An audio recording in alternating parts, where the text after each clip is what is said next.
Hello everyone. இந்த வீடியோல மகேஷ் தத்லானி எழுதின வேர் தேர் இஸ் அ வில் ஸ்டோரியோட சம்மரியை தான் பார்க்க போகிறோம். மகேஷ் தத்தானி ஒரு Indian director, actor, play right and writer. இவர் பிறந்தது வளர்ந்தது எல்லாமே பெங்களூரில். பட் இவரோட பேரண்ட்ஸ் எங்கே உள்ளவங்கன்னா குஜராத்தில் உள்ளவங்க. இவர் எதுலலாம் கிராஜுவேஷன் வாங்கியிருக்காருன்னா history, economics and political science. Mahesh தத்தானியோட ஃபேமஸ் ஒர்க் என்னலான்னா final solution, the big fat city, dance like a man. இவரோட ஃபைனல் சொல்யூஷன் அண்ட் அதர் பிளேஸ்க்கு சாகித்ய அகாதமி அவார்டு வாங்கியிருக்கிறாங்க. Where there is a will ஒரு ஃபுல் லென்த் பிளே. இதை இவர் first time எப்போ எழுதுறாருன்னா 1986 எழுதுறாரு. இந்த பிளே எந்த பிளேஸில் வச்சு ஃபுல்லாக மூவ் ஆகுதுன்னா மும்பை. ஆனால் இதில் வர கேரக்டர்ஸ் எல்லாருமே குஜராத்தீஸ். இந்த பிளேயில் உள்ள கேரக்டர்ஸ் பற்றி பார்க்கலாம். ஃபஸ்ட்டு ஹஷ்முக் மேத்தா. இவர் மும்பையில் உள்ள ஒரு பெரிய பிஸ்னஸ்மேன்.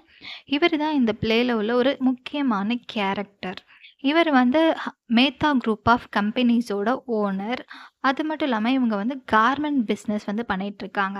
ஹஷ்முக்கோட கேரக்டர் எப்படின்னா, எப்போவுமே ஹஷ்முக் சொல்கிறது தான் அவங்க ஃபேமிலியில் உள்ளவங்க எல்லாருமே கேட்கணும், இவர் சொல்கிறது தவிர அவங்க எதுவுமே பண்ணக்கூடாது அப்படின்னு சொல்லிட்டு ஒரு டாமினண்ட்டான ஒரு கேரக்டர் உள்ள ஆள் தான் ஹஷ்முக். அது மட்டும் இல்லாமல் ஃபேமிலிக்கு இம்பார்ட்டன்ஸ் கொடுக்காம எப்போவுமே பிஸ்னஸ் பிஸ்னஸ் பிஸ்னஸ்னு பிஸ்னஸ்க்கே ரொம்ப இம்பார்ட்டன்ட் கொடுக்குற ஒரு ஆள் தான் ஹஷ்முக். அண்ட் அவருக்கு எப்போவுமே ஒரு ஃபியர் உண்டு. என்னென்னா, இவருக்கு அடுத்து இவர் சம்பாதிச்சு வச்சுருக்க சொத்து எல்லாத்தையுமே இவரோட ஃபேமிலி மெம்பர்ஸ் கரெக்டாக ஹேண்டில் பண்ணுவாங்களா, இல்லை நம்ம கஷ்டப்பட்டு சம்பாதிச்ச எல்லாத்தையுமே அழிச்சிருவாங்களா அப்படின்ற ஒரு பயத்தோடவே வாழ்ந்துட்டுருக்க ஒரு ஆள் தான் ஹஷ்முக் மேத்தா.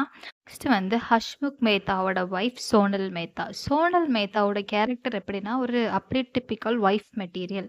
இவங்க எப்போவுமே என்ன பண்ணுவாங்க, அவங்க ஹஸ்பண்ட் சொல்கிறதுக்கெலாம் ஓகே ஓகேன்னு மண்டையாயிட்டுட்டு வீட்டில் இருக்க ஒர்க் எல்லாமே, கிச்சனில் இருக்க ஒர்க்கு, அப்புறம் வீட்டு க்ளீன் பண்ணுற ஒர்க், இந்த மாதிரி ஒர்க் எல்லாமே அவங்களோட மெய்ட்ஸை வேலை வாங்கிட்டு அப்படியே வீட்டிலேருந்து வேலை பார்க்குற மாதிரி ஒரு டிப்பிக்கல் ஒய்ஃப் கேரக்டர் தான் சோனல் மேத்தாவோடது. அப்புறவே இவங்களோட சன் அஜித் மேத்தா. அஜித் மேத்தா ஹஷ்முக்கோட ஒரே பையன். அஜித்தோட கேரக்டரை ஹஷ்முக் எப்படி நினைக்காருன்னா, அஜித் ஒரு பொறுப்பே இல்லாத பையன், இவருக்கு அடுத்து இவரோட அந்த பிஸ்னஸை அஜித்தால் நல்ல முறையில் லீட் பண்ண முடியாது அப்படின்ட்டு அஜித் மேலே ஒரு குறைவான எண்ணம் உள்ள ஒரு ஃபாதராக ஹஷ்முக் இருக்கிறார். நெக்ஸ்ட் அஜித் மேத்தாவோட ஒய்ஃப் பிரீத்தி மேத்தா. இவங்க அஜித்தோட ஒய்ஃப். இவங்களோட கேரக்டர் எந்த மாதிரி இருக்குன்னா, இவங்க நிறைய பேராசை பிடிச்சவங்களாம், மணிக்கு ரொம்ப க்ரீடியான பர்சனாக இருக்கிறாங்க. அதனால நிறைய தவறான விஷயங்களும் பண்ணுற ஒரு கேரக்டராக தான் பிரீத்தி மேத்தா இருக்கிறாங்க. Final character Kiran Jhaveri. கிரண் ஜவாரி யாருன்னு பார்த்தோன்னா, மேத்தா குரூப் ஆஃப் கம்பெனிஸில் ஹஷ்முக் கிட்ட வேலை பார்க்குற ஒரு மார்க்கெட்டிங் எக்ஸிக்யூட்டிவ் தான் கிரண். கிரண் ஹஷ்முக்கோட மிஸ்ட்ரஸாகவும் இந்த பிளேயில் இருக்கிறாங்க. இந்த பிளே எப்படி ஓப்பன் ஆகுதுன்னா, அஜித் அவனோட ஃப்ரெண்ட் கிட்ட கால் பேசிகிட்டு இருக்கிற மாதிரி ஓப்பன் ஆகுது. அஜித் அவன் ஃப்ரெண்ட் கிட்ட அவனோட ஃபாதர் ஹஷ்முக் பற்றி கம்ப்ளைண்ட் பண்ணிட்டு இருக்கான். என்னன்னா அஜித் அவன் ஃபாதர் கிட்ட ஒரு 5 crore ஒரு 5 கோடி ரூபாய் பிஸ்னஸ் பண்ணுறது, தனியாக பிஸ்னஸ் பண்ணுறதுக்காண்டி கேட்டிருப்பான்.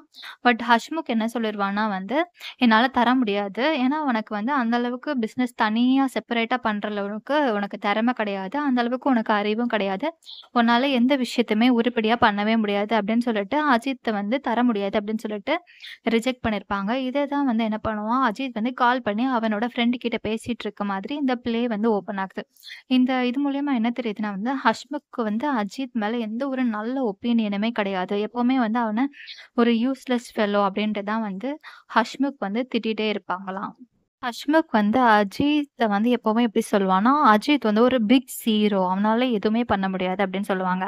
அப்புறம் அந்த 5 crores கேட்ட அந்த ஆர்கியூமெண்ட்டில் கடைசியாக என்ன சொல்லிடுவான்னா, ஹஷ்முக் நான் சொல்கிறது தான் நீ கேட்கணும், நான் இந்த வீட்டில் உள்ள ஷூவை க்ளீன் பண்ண சொன்னால் கூட நீ பண்ணணும், நான் எதை சொல்கிறேனோ அதை மட்டும் தான் கேட்கணும், உன்னோட இஷ்டத்துக்கு நான் எதையுமே தரமாட்டேன் அப்படின்னு சொல்லிட்டு அந்த ஆர்கியூமெண்ட் முடிகிற மாதிரி இருக்கு. நெக்ஸ்ட்டு தத்தானி ஃபீமேல் கேரக்டர்ஸ்க்கு இம்பார்ட்டன்ஸ் கொடுத்து சொல்லியிருக்காங்க. அதில் சோனால் ஹஷ்முக்கோட ஒய்ஃப், பிரீத்தி அஜித்தோட ஒய்ஃப், 2 பேரோட கேரக்டர் எப்படி கொடுத்துருக்காங்கன்னா, அவங்க எப்போவுமே வீட்டில் உள்ள ஹவுஸ் ஹோல்ட் ஒர்க் பண்ணுறதுல பிஸியாக இருக்கிறாங்க.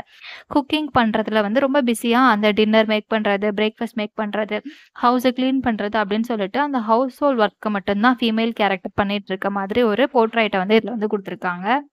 ஹஷ்முக்கோட ஒய்ஃப் சோனால் வந்து சம்டைம்ஸ் வந்து அஜித்துக்கு புடிச்ச ஆரஞ்ச் ஃப்ளேவர்டு ஹல்வா வந்து மேக் பண்ணுவாங்களாம். ஆனா, இந்த மாதிரி அஜித்துக்கு புடிச்சத பண்ணா கூட, நம்மளோட ஹஷ்முக்குக்கு வந்து ரொம்ப டென்ஷன் ஆகுமாம். பிகாஸ் ஹஷ்முக் வந்து ஒரு டயபெட்டிக் பேஷண்ட். அவரால சுகர் உள்ளத சாப்பிட முடியாது. ஸோ, அஜித்துக்கு மேக் பண்ற அந்த ஹல்வா கூட ஹஷ்முக்க வந்து ரொம்ப இரிட்டேட் பண்ணுமாம். நெக்ஸ்ட்டு வந்து பிரீத்தியும், சோனாலும் வந்து ஒர்க் பண்ணிக்கிட்டே காசிப் பேசுற மாதிரி இருக்கு. அதுல வந்து சோனால் சொல்றாங்க, அவங்களோட ஹஸ்பண்ட் ஹஷ்முக்கோட நேம்க்கு மீனிங் வந்து ஸ்மைலிங் ஃபேஸாம். ஆனா ஸ்மைலிங் ஃபேஸா அவர் இருக்கவே இல்ல. எப்பவுமே எப்படி ஜிஞ்சர் ஈட்டிங் மங்கி மாரி தான்.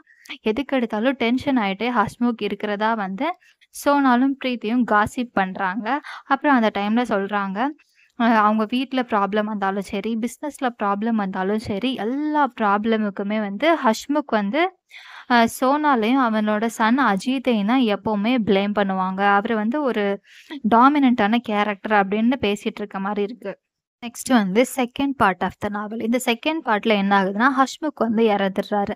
ஆனா ஹஷ்முக் இறந்தாலும் அவரோட பாடியில உள்ள அவரோட ஆவி வந்து தனியா பிரிஞ்சு போய், ஹஷ்முக்கோட ஃபேமிலில வந்து என்னெல்லாம் நடக்கு அப்படின்றத நோட் பண்ற மாரி இந்த செகண்ட் பார்ட்ட வந்து எழுதியிருக்கிறாங்க.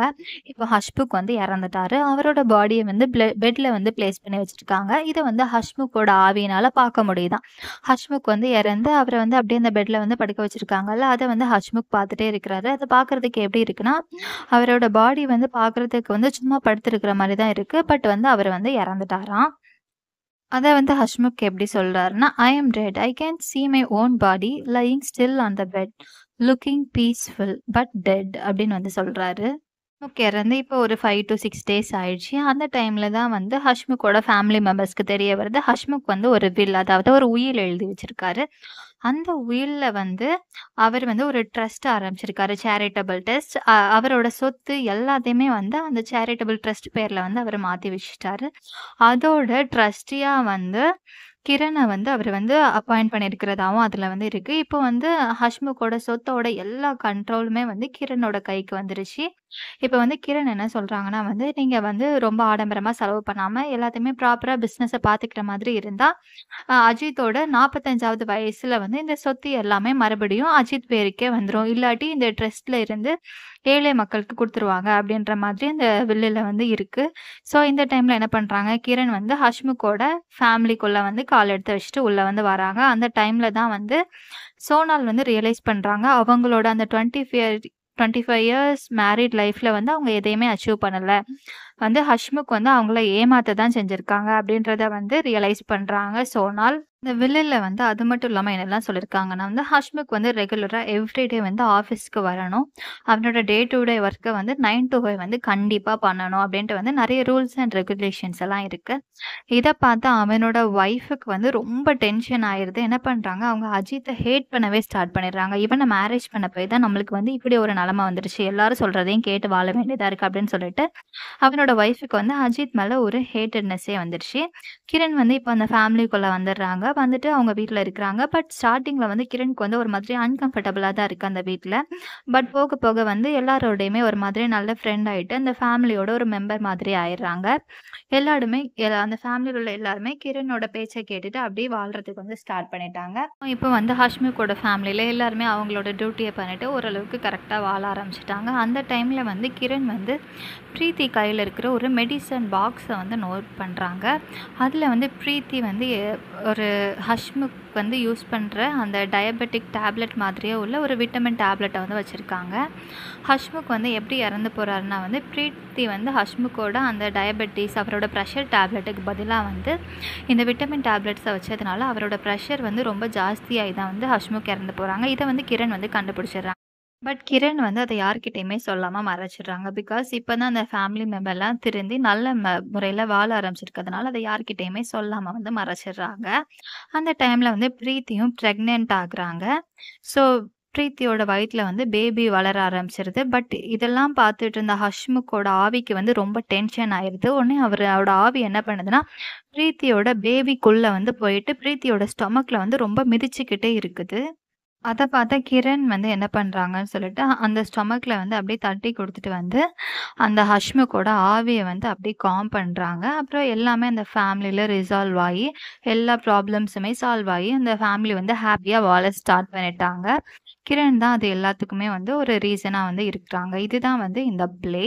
இந்த பிளேயோட மேஜர் தீம் என்னன்னா பேட்ரியாட்டிசம். அதாவது வந்து எல்லாருமே வந்து அந்த 1986, 80 அந்த டைம்லலாம் வந்து மேல் டாமினேட்டட் சொசைட்டியா தான் இருந்திருக்கு. பாய்ஸ் வந்து நெறைய வந்து ஹஸ்பண்ட்ஸ் எல்லாம் வந்து நெறைய ஒய்ஃப் வச்சுக்கலாம். ஆனா, அத வந்து ஒய்ஃப் வந்து கொஸ்டினே கேட்க முடியாது. அந்த மாதிரி ஒரு சிச்சுவேஷன் அந்த டைம்ல இருக்கு. அது வந்து அந்த குஜராத்தி ஃபேமிலில மட்டும் இல்லாம என்டயர் இந்தியாலே வந்து அந்த ப்ராப்ளம் வந்து இருந்திருக்கு. ஸோ, அதெல்லாம் பேஸ் பண்ணி தான் தத்தானி வந்து இந்த நாவல வந்து எழுதியிருக்கிறாங்க. இந்த வீடியோ உங்களுக்கு பிடிச்சிருந்ததுன்னா, வீடியோவுக்கு ஒரு லைக் பண்ணிட்டு, இந்த வீடியோ பத்தின உங்களோட ஒப்பீனியன கமெண்ட் பண்ணுங்க. தேங்க் யூ ஃபார் வாட்சிங் கைஸ்.